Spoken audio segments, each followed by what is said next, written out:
judgment that would follow a divorce course. He spoke of family expectations and the harsh gaze of the community, trying to make her understand the consequences of such a step. But just imagine how heartbreaking it must have been for him suffering in a hospital bed to hear his wife ask for a divorce after a lot of thought and inner struggle. Beer made a decision she would not divorce Onar. Instead, she chose a different path. She would continue her relationship with Lucky, but without any official bond. She would keep him close, filling the emotional gap in her life, without breaking away from her husband. Now it was November 2008. 16 long years had passed since Lockbeer and Lucky first grew close, and Lockbeer found herself nearing her 40s. Meanwhile, Lucky's family grew concerned about his future. He was getting older, living in London, and hadn't yet settled down. His family decided it was time to find him a suitable bride, someone who could build a life with him through family connections. Lucky was introduced to a woman named Goret Kaur. Goret also lived in London, and following his family's wishes, Lucky agreed to meet her from the first meeting. He was struck by Git's kindness and charm. Both felt a connection, and soon they agreed to marry. The families quickly made plans, and the wedding was set for December 2008. When Lucky told Lacker about his family's decision and his upcoming marriage, her world came crashing down.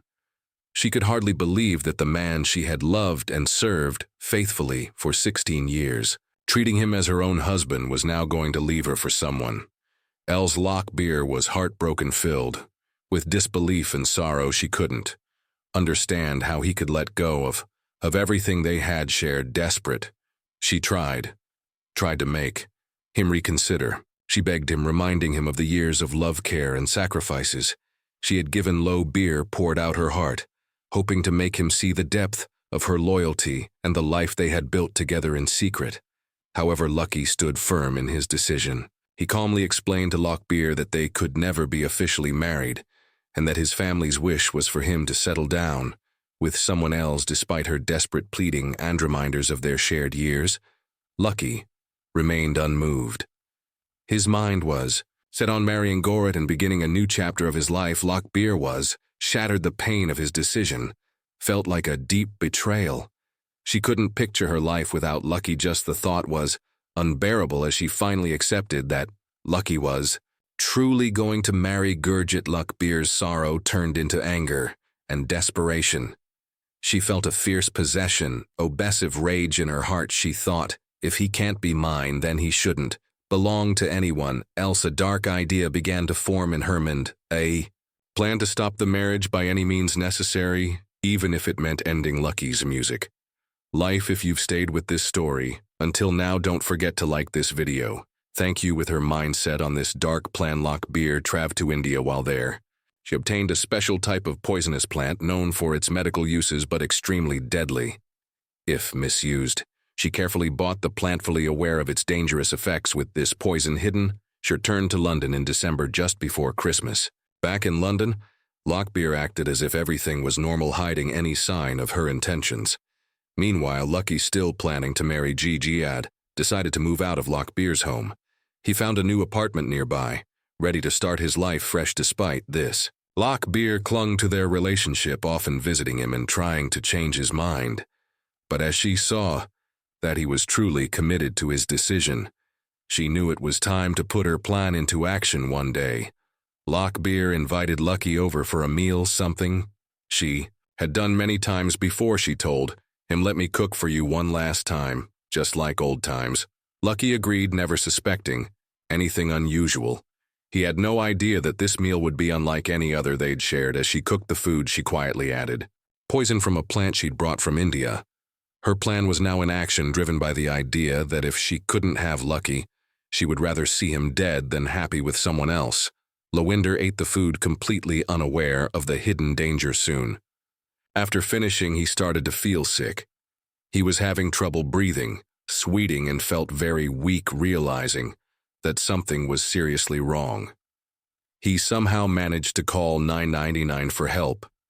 He was quickly taken to the hospital, where doctors checked him and suspected he had been poisoned. However, since he worked in a chemical factory, they thought he might have accidentally touched something harmful at work. Fortunately, because he got help fast, and the amount of poison was small, Lucky was able to survive. While Lucky was in the hospital, recovering Lockbeer came to see him. During one of her visits, she met Gorit Cow, the woman Lucky was supposed to marry in just 2 months. On Valentine's Day, 2009, Lucky introduced Gorit to Locker, sharing his dreams for the future. Gorit had heard about Lucky's past and knew some details about Lockbeer. But this was their first meeting. Seeing Garrett face to face stirred up even more chaos inside Lockbeer. She was shocked to confront Herival directly. The thought of losing Lucky Togerit was unbearable, and her feelings of jealousy grew even stronger. Lockbeer couldn't stand the idea of Lucky moving on with Git even after her earlier attempt to poison him had failed. She still wanted to ensure he would never marry Grit. Watching the couple together in the hospital only made her jealousy and danger worse, pushing her to decide that she would try again. By January 27, 2009, Lockbeer put her deadly plan into motion. She went to Lucky's house, where Get was also there. With a calm smile, she congratulated them on their upcoming wedding, hiding her true feelings. Acting as if she was being kind, she said, "I've cooked for you both many times over the years. Let me make you one last meal to celebrate your new life together." They accepted her offer without suspicion, trusting her completely. After preparing the meal, Lockbeer secretly mixed in a much stronger dose of poison. This time the amount was enough to be deadly. She was certain this poison would work quickly, making sure Lucky wouldn't live long after eating. Once she was finished, Lockbeer left the room. Lucky and Gorit sat down to eat, sharing the meal together. Lucky eagerly took a piece of fish curry, not stopping at just one piece, but taking 2. Gorit, on the other hand, ate only a little, because she didn't really like it. However, just minutes later, both of them began to feel very sick. They started to vomit and struggled to breathe, gasping as if something terrible was happening. Meanwhile, Louis's sister Ho lived in London unexpectedly. Arrived at the house. When she walked in, she found her brother in a terrible condition. Alarmed, she quickly called some friends for help. When her friends arrived, they rushed both Lucky and Garrett to the hospital.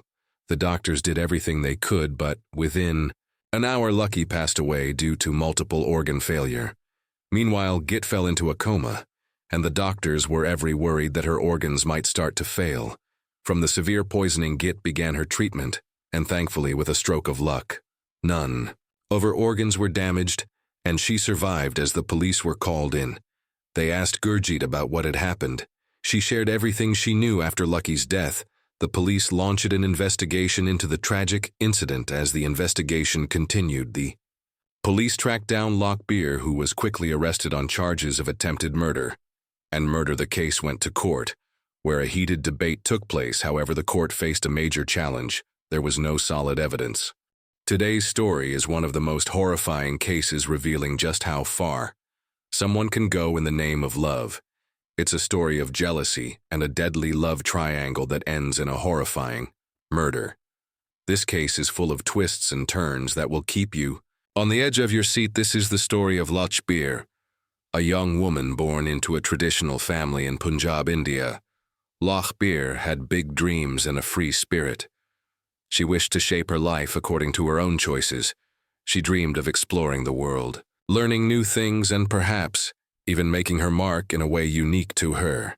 But like many families in Punjab, her family had other plans for her. When La reached a suitable age for marriage, her parents arranged for her to marry a man named Enar Singh.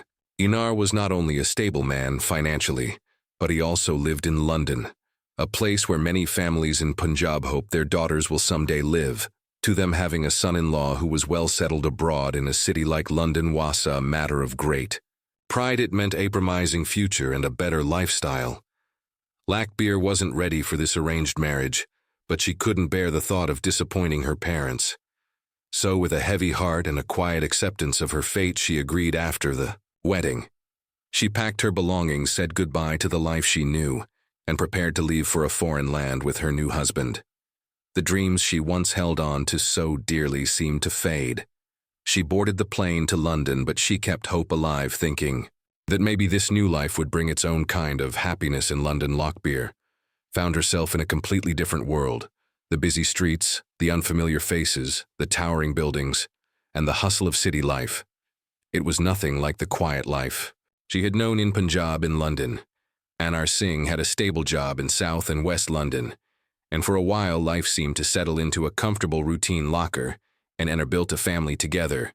Eventually, welcoming 3 children, the family grew, and from the outside it looked like they were living the dream, a happy settled life in one of the world's most vibrant cities. Lahore. The still felt a quiet emptiness deep within this life. Though good wasn't the life she had dreamed of, yet she kept these thoughts to herself, focusing on her role as a wife and mother, supporting her husband and raising their children. One day, everything changed. Lockbeer's world was shaken when Anar received terrible news. He had cancer. The diagnosis was a shock, bringing a storm of emotions and fears. Years Ankar's condition was serious, and the journey to fight the disease was going to be long, difficult, and expensive.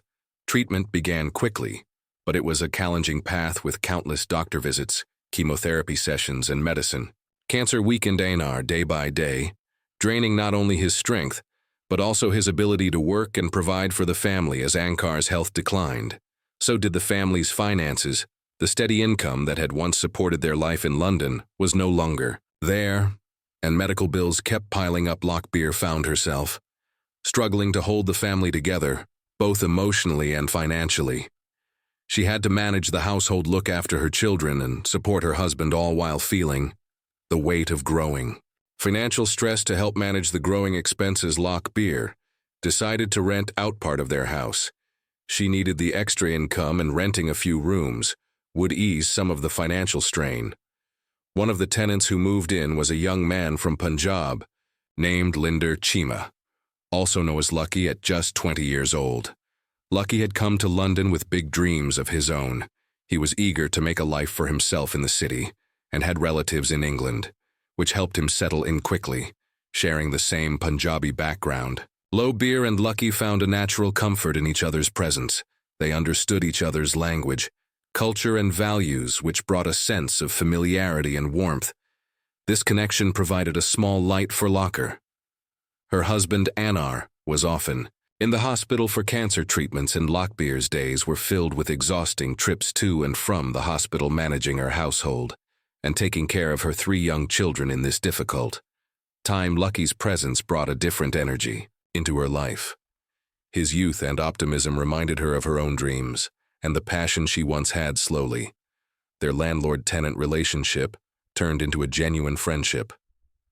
Lucky became someone Lockbeer could confide in, someone who understood her struggles without judgment. As they spent more time together, this friendship grew deeper, and before long it blossomed into something even more intense, a love affair.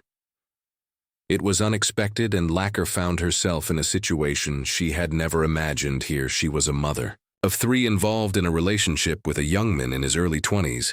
This connection with Lucky gave her a sense of excitement and passion she hadn't felt in years.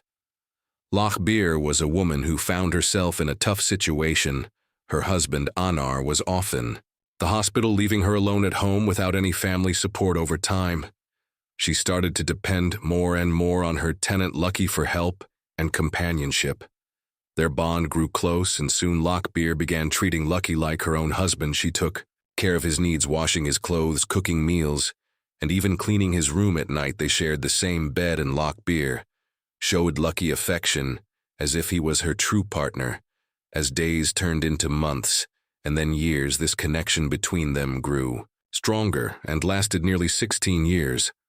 During these years, Lockbeer became pregnant with Lucky's child 2 or 3 times, but each time she chose to have an abortion, hiding the truth from everyone. There was a time when Lockbeer thought about divorcing her husband Anand, marrying Lucky instead. But then she began to worry about the consequences in her family, and in Punjab, divorce was seen as something deeply shameful. She feared how her family would react and what society would say. The weight of this judgment held her back, making her question if she could ever take such a step.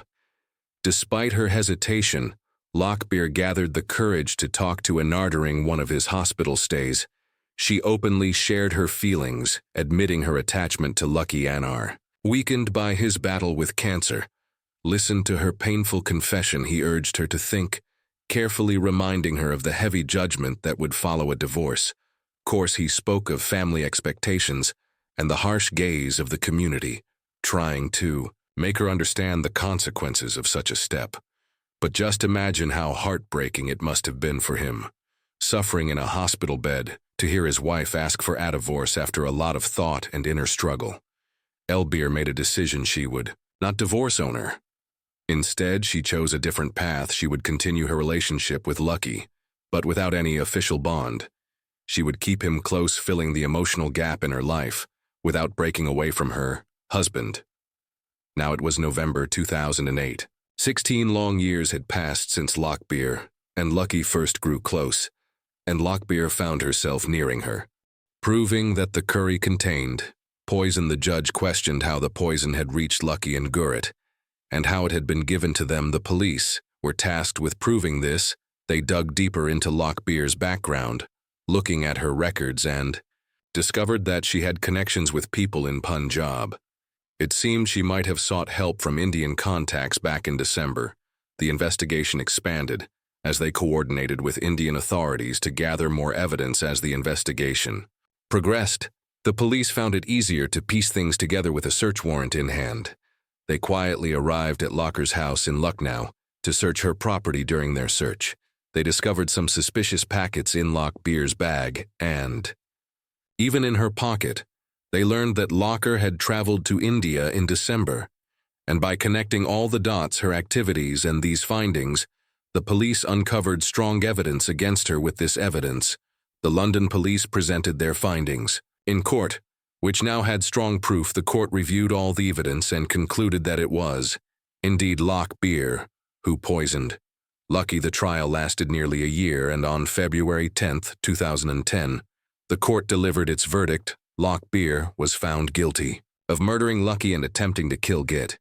She was sentenced to life in prison, with the court stating that she would not be eligible for parole for at least 23 years. This meant she would have to serve until 2033, by which time she would be around 65 years old. This was our case for today. What do you think about it? Please share your thoughts in the comments, and don't forget to turn on notifications. Thank you.